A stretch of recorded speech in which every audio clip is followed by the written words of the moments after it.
Welcome to Fight News Now Extra. I'm John Pollock, and we are sending you into the weekend with all of the latest news, including a look at Glory's title fight that they have announced for Las Vegas. With Jacare out of the running for the middleweight title shot, he sets his sights on another fight, and we get set for the main event of the UFC's Fight Night card in New Orleans.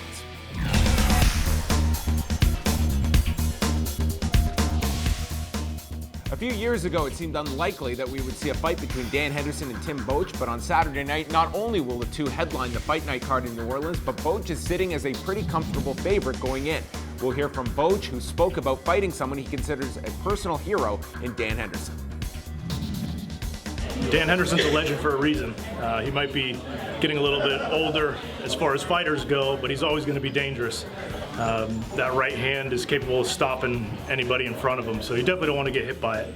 But the man is a legend. He's done everything in MMA that any fighter could ever hope to do, ever dream to do.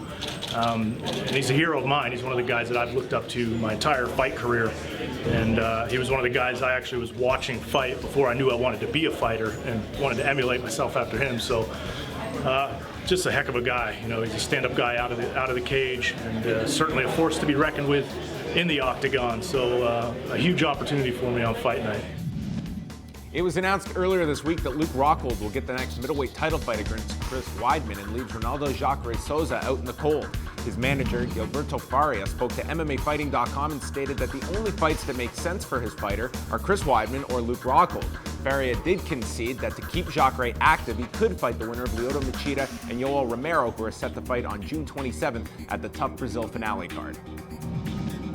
And Glory has announced that they will be running a card in Las Vegas on Friday, August 7th at the Hard Rock, and it will feature the vacant welterweight title being up for grabs as Nicky Holtzkin will take on Raymond Daniels, fighting for the championship. The welterweight title was vacated by Joseph Valtellini due to post-concussion syndrome, as reported by BloodyElbow.com.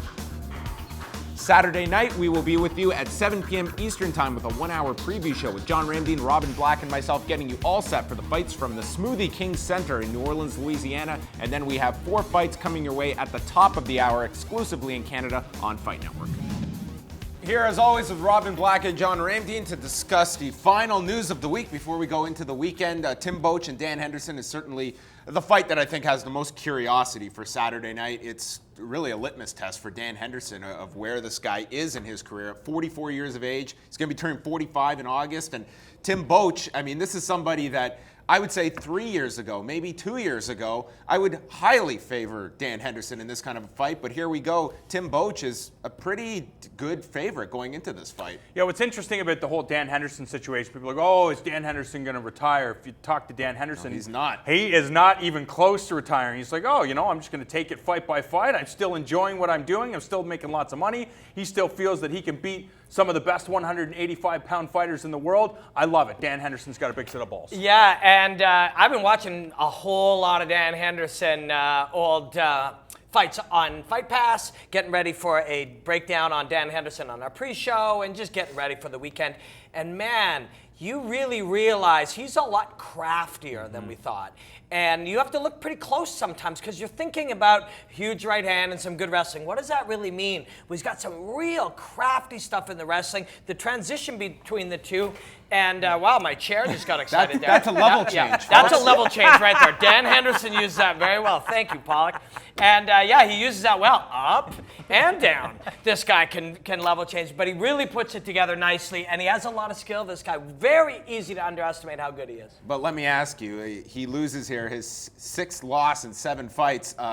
Unlike Robin, will he have a seat at the UFC's table? I think he will. With the UFC, their situation right now, they constantly need stars. You know, their brand is strong, but at the same time, fans are starting to ask, well, who's in the main event? Who am I watching? Because there's so many shows. It's like what we talked about with Frank Mir. I mean, for exactly. all the publicity he got of it, man, 4 straight losses. This guy found himself in a main event on a Fight Night card. Dan Henderson, hey, Cormier's out. Can we put Dan Henderson in a main event? They didn't even think twice about it. And you also have to remember, the last thing the UFC needs is to release Dan Henderson and Bellator, Scott Coker, decides to pick this guy up. Because, again, if you're a hardcore fan of mixed martial arts, and the UFC decides to cut Dan Henderson after a loss, we're all going to be tuning in to watch him fight in Bellator. Yeah, that's for sure. And there's plenty of people for him to fight over there, too. He fits right into what Bellator is working on. And sometimes that's the deal. It is self-defense for your organization. Self-defense against Bellator, using a guy that's still a star, still a name. To Americans, man, and we've been talking about it all week.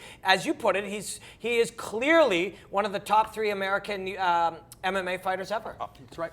Let's chat about the middleweight division because Jacare, his manager, was speaking to MMA Fighting, saying, hey, the only fights that make sense for us are Weidman or Rockhold, but did state that, hey, if we have to stay active, it does make sense to fight the winner of Yoel Romero and Lyoto Machida, which maybe this is just a sign of just so many cards, but I'm reading them like, oh, that's right. Machida and Yoel Romero are fighting in 3 weeks. Might as well be 3 years from now. Yeah, no. But it's just amazing that some of the quality of fights you're getting at 185 pounds this year, I think it's the best year the division has ever had inside of the UFC. And Jacare is a big part of that, but he is odd man out in the title mix. Well, sure. I mean, And could be for a long time. If that Weidman-Rockhold fight is postponed, they Yeah. get through to New York, that's December the 5th, meaning that title won't be defended again until this time next year. And you got to stay busy because if Romero, or especially Romero, who hasn't had that shot, if he looks phenomenal and you're sitting around waiting. yeah. But, I mean, at the same time, you talk about Romero and Machida. It depends on the outcome of that fight, because I have a feeling Jacare would not fight Lyoto Machida, despite the fact that the UFC says that they might fight. I think it's, of course, if Romero wins, then Jacare would fight him. But I think Jacare's smart enough. He's no spring chicken. If he sees that the fight between Luke Rockhold and Weidman isn't until the end of the year, I imagine he's going to stay busy. He'll fight whoever he has to fight. He's going to need a paycheck. So Jacare making a big campaign for New York to keep professional MMA illegal in the state, Yeah, and let's get exactly. that fight done in September. And I'll be ready for December. We could very well see it happen.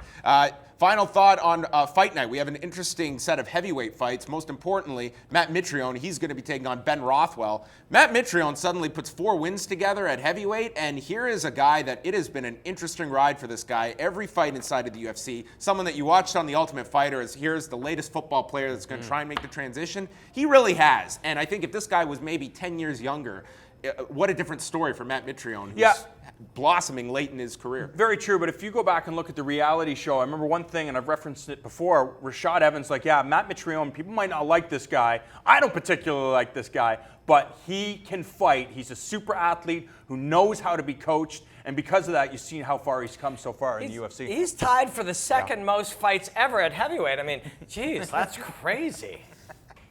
Just throwing us all off is Matt Mitrione. He's going to be in action on Saturday night. Prelims happening at 8 Eastern here on Fight Network. You'll get to see the other half of that heavyweight 4-way, I guess. We've got Sean Jordan taking on Derek Lewis. For Robin Black, John Ramdine, I'm John Pollock. Keep it locked for more Fight News Now Extra.